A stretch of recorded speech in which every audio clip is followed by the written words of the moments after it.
Friends, welcome back to my channel let's cook at home with Deepsi. आज जो recipe मैं आप सबके साथ शेयर करने वाली हूँ वो ऑलमोस्ट हर किसी की फेवरेट होती है। स्पेशली मेरे घर में ये मेरे बेटे का सबसे पसंदीदा खाना है। आज मैं रेसिपी शेयर करूंगी छोले भटूरे की। छोले भटूरे हर कोई अपने तरीके से बनाता है। मैं छोले को बिना प्याज और लहसुन के बनाऊंगी। I hope you will like this video. अगर आपको यह वीडियो अच्छा लगता है तो प्लीज़ इसे लाइक एंड शेयर ज़रूर करिए अपने फ्रेंड्स और फैमिली मेम्बर्स के साथ। और अगर आप मेरे चैनल में नए हैं तो प्लीज़ इस चैनल को सब्सक्राइब कीजिए। तो चलिए बनाना शुरू करते हैं छोले भटूरे। तो छोले बनाने के लिए सबसे पहले मुझे चाहिए 1 कप काबुली चने, जिसे मैंने रात को पानी में भिगोकर रख लिए थे। अब इन सोक्ड चने को मैं डालूंगी कुकर में और इसमें मैं ऐड करूंगी 2 टुकड़े दालचीनी के और 2 इलायची के दाने साबुत। और फिर मैं इसमें डालूंगी नमक स्वाद अनुसार। नमक मैं सारा का सारा अभी नहीं डालूंगी, मैं जब मसाले भूनूंगी उस समय भी नमक ऐड करूंगी। तो अभी मैं सिर्फ आधा ही नमक डाल रही हूँ। और अब इसमें मैं ऐड करूंगी लगभग 3.5 से 4 कप चाय का पानी।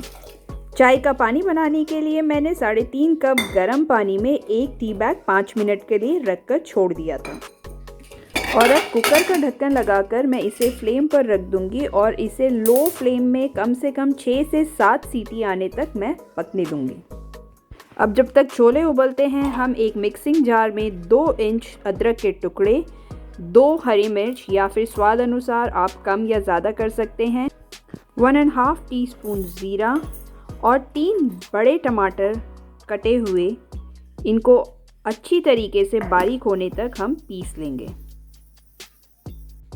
अब छोले हमारे रेडी हैं। हम कुकर को ठंडा होने के बाद खोल कर देख लेते हैं कि हमारे छोले पके हैं या नहीं।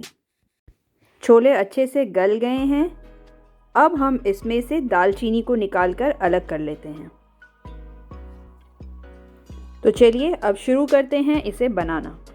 अब हम एक पैन ले लेते हैं और उसे गर्म करने के लिए रख देते हैं। पैन में मैं डालूंगी लगभग 2 टेबलस्पून ऑयल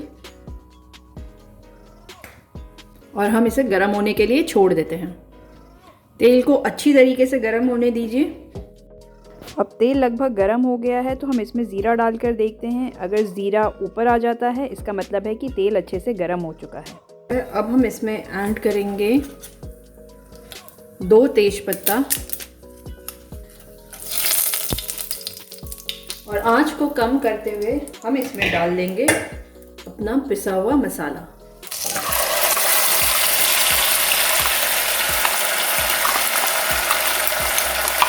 आंच को कम ही रखना है ताकि मसाला एकदम से तेल में जलने ना लगे।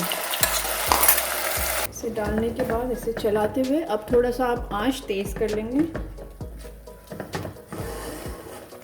और मसाले को अच्छी तरीके से पकने देते हैं।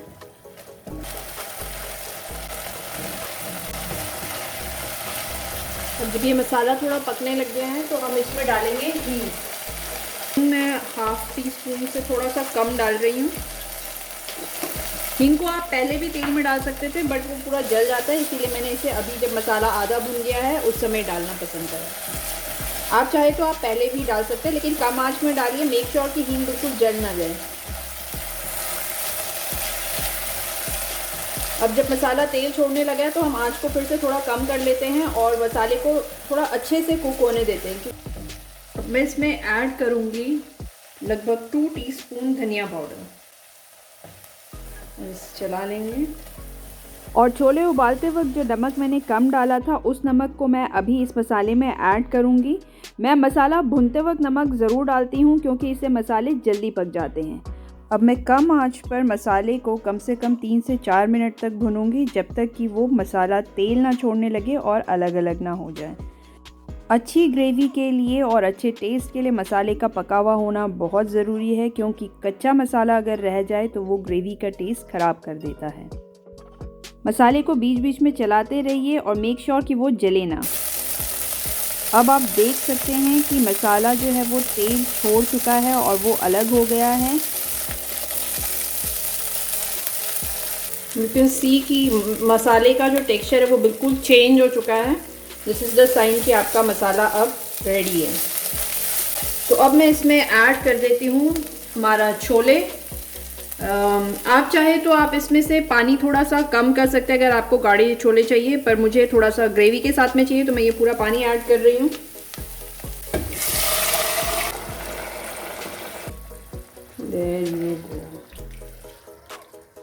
और इसे मसाले के साथ मिक्स कर लेते हैं। अब इस स्टेज में बड़े चम्मच से, करछी से थोड़े से छोलों को किनारे पे लगाते हुए पिचका लेंगे।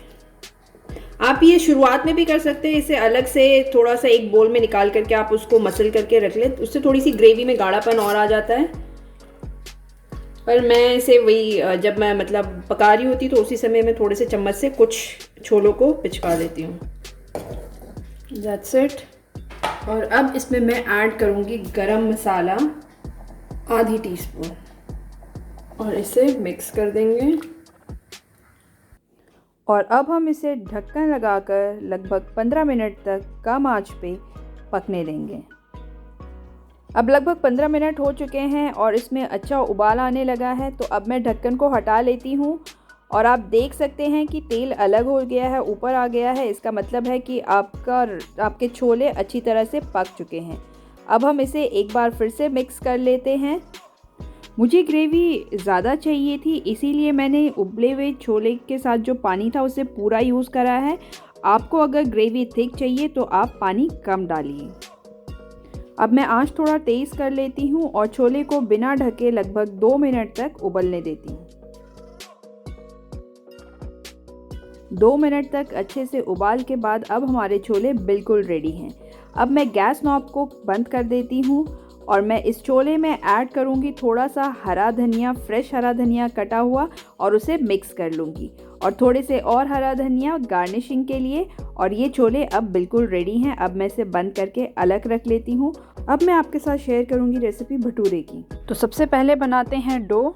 उसके लिए मैं एक बोल में लूँगी 1.5 cup of maida, 1/2 cup of रवा, और इन दोनों चीज़ों को आपस में मिलाते हुए एक स्पून की हेल्प से मैं बीच में एक स्पेस बना लूँगी, गड्ढा बना लूँगी। फिर इसमें मैं डालूँगी 1 tablespoon sugar, 1/2 teaspoon salt, 1/8 teaspoon baking soda, 3 tablespoon दही और 1 टेबलस्पून रिफाइंड वेजिटेबल ऑयल। अब इन इंग्रेडिएंट्स को पहले मैं बीच में ही आपस में अच्छी तरीके से मिला लूँगी और जब ये मिल जाए फिर मैं इसे मैदे के साथ गूंदना शुरू करूँगी। और फिर जब ये आपस में अच्छी तरीके से मिल जाए तब मैं गुनगुने पानी से थोड़ा थोड़ा डालकर इसे एक सॉफ्ट डो तैयार कर लूँगी। जब मैदा सारा आपस में बाइंड हो जाए तो हाथ में लगभग 1 टीस्पून ऑयल लेकर मैं इसे फिर से मैदे पे लगाते हुए दोबारा से एक बार और गूंथ लूँगी। अब हमारा डो रेडी है। अब इसमें मैं ऑयल की एक लेयर लगाकर इसे एक प्लेट से ढककर कम से कम 1 घंटे के लिए हम अलग रख देते हैं। अगर छोले भटूरे बन रहे हैं तो उसके साथ सैलड तो चाहिए ही। तो सैलड के लिए मैंने पहले से ही सब्जियां काट कर रखी हैं। तो सबसे पहले एक बोल में हम इन सब चीज़ों को ऐड कर लेते हैं। ये 1 अनियन और 1 टोमेटो कटा हुआ, 1/2 कप गाजर और 1/2 कप कैबेज।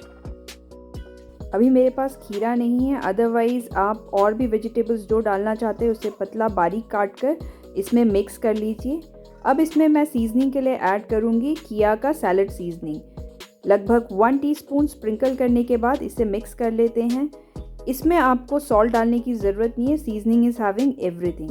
अब मैं इसमें ऐड करूँगी आधे नींबू का रस और 1 teaspoon of extra virgin olive oil और इन सब को अच्छी तरीके से मिक्स कर लेते हैं और सैलड इज़ रेडी। अब हम बनाते हैं रायता। रायता बनाने के लिए मैंने लिया है 500 ग्राम्स दही एक बोल में और इस दही को हम अच्छी तरीके से फेंट लेते हैं। अगर आपको रायता खट्टा मीठा पसंद है तो आप इसमें शुगर भी ऐड कर सकते हैं, मैंने शुगर ऐड नहीं करा है। इसे अच्छी तरीके से फेंट लेने के बाद इसमें मैं ऐड करूँगी अराउंड 1/4 टीस्पून ऑफ काला नमक, 1/2 टीस्पून रायता का मसाला, 1/4 टीस्पून ऑफ ज़ीरा पाउडर। Again mix it. अब इसमें लगभग 2 टेबलस्पून मिल्क ऐड कर लेते हैं और फिर से हम इस मिक्सचर को अच्छी तरीके से मिक्स कर लेंगे। और अब इसमें ऐड करेंगे 1 कप बूंदी।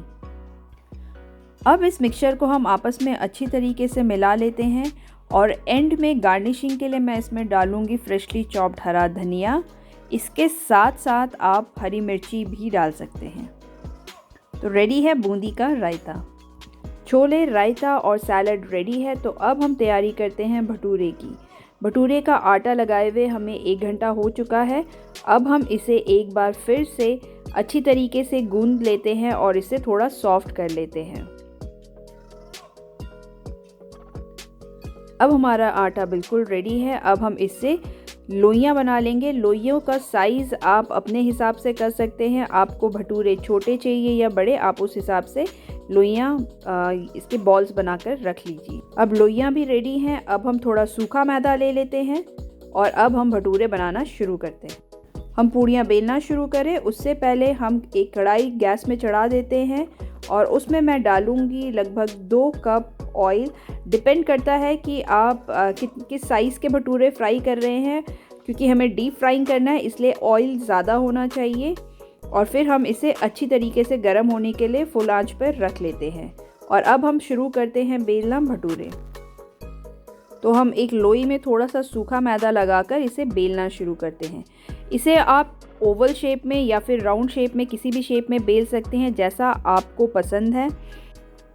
मैदे की पूड़ी बेलते वक्त हमने देखा है कि जब भी हम उसे बार बार उठाते हैं तो उसका जो साइज़ है वो थोड़ा सा श्रिंक करने लग जाता है, उसका शेप थोड़ा श्रिंक करता है। तो इंस्टेड ऑफ उसको बार बार उठाने के हम चकले को घुमा सकते हैं और इसे शेप दे सकते हैं। अब भटूरे के पूड़ी को हमें बहुत ज़्यादा पतला नहीं बेलना है और ना ही मोटा। तो अब ये हमारी पूड़ी रेडी है। अब हम इसे फ्राई कर लेते हैं। फ्राई करने से पहले ध्यान रखें कि तेल अच्छी तरीके से गर्म हो जाना चाहिए। अब हम पूड़ी को तेल में डाल लेते हैं। इस समय आंच मीडियम होना चाहिए और तेल बिल्कुल गर्म। अब छलनी वाली करछी से हम तेल को पूड़ी के ऊपर से हटाते हुए पूड़ी को अच्छी तरीके से फूलने देते हैं, कुछ इस तरह। और फिर हम इसे पलट देते हैं।